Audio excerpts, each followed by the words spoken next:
تو یہ تو ہیڈ آن کلیئر جو ہے اچھا نہیں ہوتا. پرائم منسٹر کی ڈائریکشنز کے باوجود اگر دوسرا فریق چاہے گا تو پھر تو ٹکراؤ ہو جائے گا.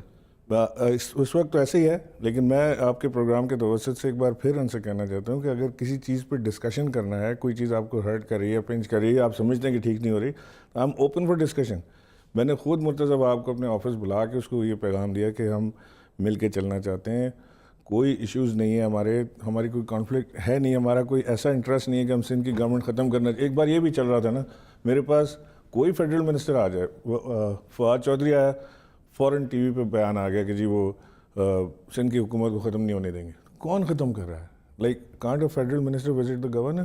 میری پارٹی، میرے لوگ ہیں، آئیں گے. کیا آپ کی کوئی ایسی انٹینشن ہے کہ وہاں پیپلز پارٹی کی حکومت گرا کے not at all, not at all. میں تو انہیں کہہ رہا ہوں کہ میں آپ کو اسٹرینتھن کرنے کے لیے بھی تیار ہوں. مجھے بتائیں کیا کرنا ہے.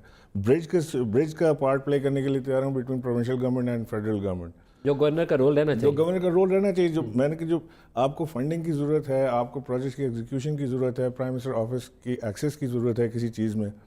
ہم نے کہیں نہیں ان کو ایشو دیا. ہم نے آئی جی کے اپوائنٹمنٹ میں ہم نے کچھ نہیں کہا، انہوں نے نام بھیجا، ہم نے اپوائنٹ کر دیا. چیف سیکرٹری کے اپوائنٹمنٹ میں ہم نے کوئی ایشو نہیں ڈالا. یہی دو پوسٹ ہوتی ہے نا جہاں پہ آپ فیڈرل گورنمنٹ اپنی اتھارٹی ایکسرسائز کرتی ہے. نہیں کیا ہم نے، جو مانگا ان کو صوبائی حکومت کو اکوموڈیٹ کیا آپ نے. بالکل کیا، اور ہم چاہتے ہیں کہ وہ اپنی ٹرم پورا کریں اور چلیں. لیکن جو پروجیکٹس ندیم صاحب رکے ہوئے ہیں سندھ کے، کون کون سے؟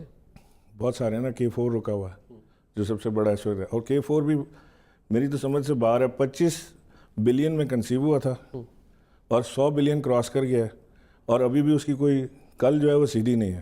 21 امینڈمنٹس ہو چکی ہیں اس کے اندر. 25 سے 100 ارب پہ پہنچ چکا ہے اور ابھی بھی کوئی کل سیدھی نہیں ہے. کوئی کل سیدھی نہیں ہے اس کی. اس میں FWO واحد وہ کمپوننٹ ہے جو اس میں نظر آ رہا ہے کہ جی یہ یہاں پہ گڑبڑ نہیں ہے.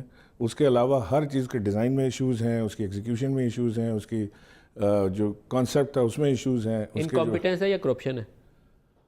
کانٹ ریئلی سے ندیم صاحب. ہمیں دور بیٹھے پچھلے کئی سالوں سے جو تاثر ملتا تھا، I would say both incompetence and corruption. دور بیٹھے ہمیں جو تاثر ملتا تھا کہ وہاں پر بہت پیسہ کھایا جا رہا ہے. میں نے MQM سے بہت سے انٹرویو، اب تو MQM اس پوزیشن میں رہی نہیں، تو وہ چیخیں مارتے تھے کہ یہ اتنے 100 ارب کا ڈیولپمنٹ کا پلان ہے صوبہ سندھ کا، بتاؤ ہمیں پروجیکٹ کدھر ہے. ان سے صوبائی حکومت سے جواب لے کے تو یہی سوال اٹھاتے تھے فاروق ستار اور دوسرے لوگ. تو آپ کو اب تو گورنر ہیں، اب تو آپ انسائڈ آؤٹ جانتے ہیں کہ کیا ہو رہا ہے. اس وقت تو ہم باہر بیٹھ کے سوال کر رہے تھے یا آپ باہر سے تحریک انصاف کی جانب سے پوچھ رہے تھے، اب آپ اندر بیٹھے ہوئے ہیں. آپ کو لگا کہ وہ 600 700 800 ارب کے جو ڈیولپمنٹ منصوبے ہیں سندھ کے اندر لگے ہیں یا کسی جیبوں میں چلے گئے؟ ندیم صاحب یہ تو ابھی انکوائریز چل رہی ہیں، and I wish I was not governor to answer this question. تو کہیں پہ مجھے تھوڑا سا آپ مارجن بھی دیں گورنر ہونے کا. لیکن But you have your apprehensions, concerns. I have my apprehensions, I have my concerns, I have my reservations on quite a few things.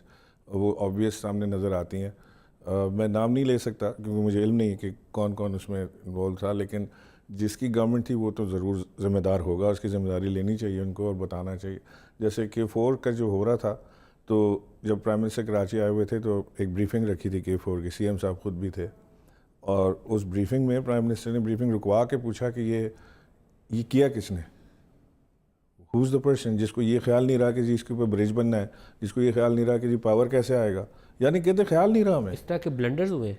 Prime minister کو برج بنانا بھول گئے. پرائم منسٹر کو بریف کر رہے ہیں کہ جی اس کے اندر آکسیلریز اور وہ ہم نے نہیں ڈالی باقی چیزیں. انہوں نے بولا وہ کون سی؟ تو انہوں نے بتایا جی یہاں پہ برج بنے گا، اس کے اوپر یہ اتنے میگا واٹ کا ہمیں پاور پروجیکٹ چاہیے، اس میں پمپ کرنے کے لیے اتنے بڑے 2 پمپس چاہیے، ایک 36 فٹ اس کو پمپ کرے گا، دوسرا اس کو وہاں سے لے کے 100 فٹ اوپر مزید لے جائے گا میٹر. تو وہ اس کے لیے ہمیں بڑے پمپس چاہیے. تو اس کی کاسٹنگ کو بتانا انہوں نے شروع کی، تو وہ پروجیکٹ تو ایک جگہ رہ گیا، وہ کاسٹنگ کو 40-50 ارب روپے ایکسلریٹ کر گئی. تو پرائم منسٹر نے کہا کہ ہو ڈیزائن دس، یہ ہوا کیسے؟ وہ کہتے ہیں جی اس کو ہم ابھی دیکھ رہے ہیں اس کے اندر کہ یہ کیسے ہوا. عثمانی اینڈ کو اتنی بڑی کنسلٹنٹ کمپنی، ان کو بلا کے پوچھیں تو وہ کہتے ہیں کہ جی ہمیں کیا پتہ ہے، انہوں نے جو کہا تھا ڈیزائن کرنے کو ہم نے وہ ڈیزائن کر دیا. ان سے پوچھیں کہ جی آپ نے یہ کیوں نہیں کیا؟ وہ کہتے ہیں جی اس کو ہم سیکنڈ فیز میں لے لیتے، کوئی مسئلہ نہیں ہے.